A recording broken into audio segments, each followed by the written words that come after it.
So guys, ngayon ko lang naramdaman yung Japan. After 6 years. Oh!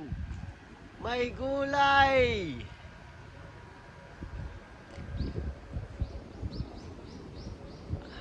Ang lamig. Ngayon ko lang to naramdaman.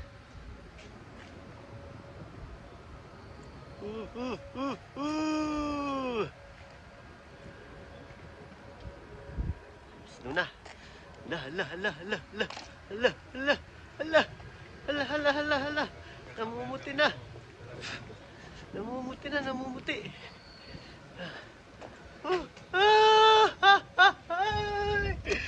Hindi na kinaya ang lamig. Malamig sa labas. Ang lamig. Patay pa tayo dito sa trabaho. Mabuti na lang nasa shelter kami. Kung hindi ko kakayanin yung lamig. Pag sa labas.